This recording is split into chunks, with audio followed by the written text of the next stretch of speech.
A clavicle fracture, commonly known as a broken collarbone, is a very common injury. In this video, I'll discuss how it happens, when it needs surgery, and what the recovery entails. I'm Dr. David Geier, orthopedic surgeon, sports medicine specialist, and anti-aging and regenerative medicine expert. I help you feel, look, and perform your best regardless of age or injuries. The clavicle, it's football season, so you're going to hear about these a lot.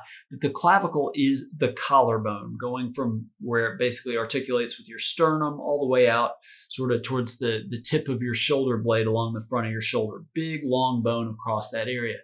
Very common injury in contact and collision sports like football, but really any sport that involves collision or any activity that involves a direct blow.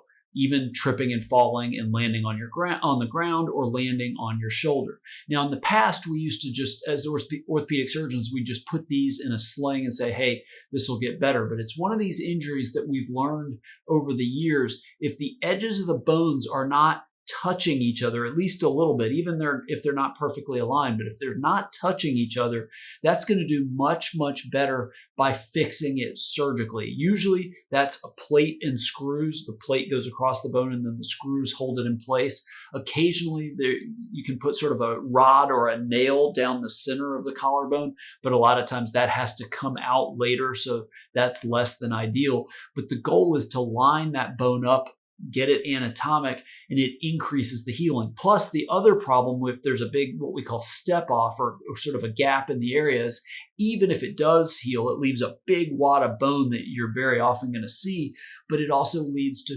weakness and decreased function of that shoulder compared to if you fix it surgically.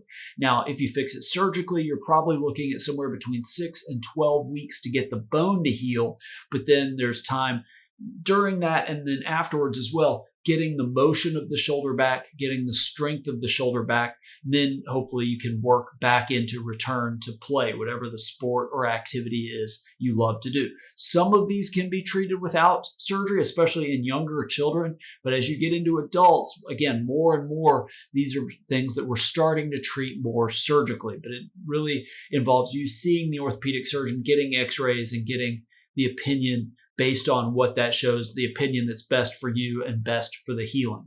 Now, I'd love to hear your experience with your shoulder injury. Leave those in the comments below this video. Just understand, I can't give you specific medical advice, but I'll try to answer your question in a future video.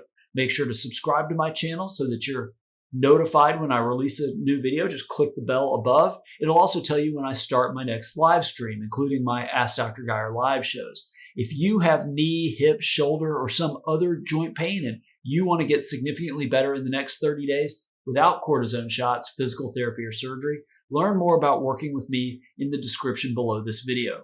Thank you so much for watching. I look forward to helping you feel, look, and perform better than ever.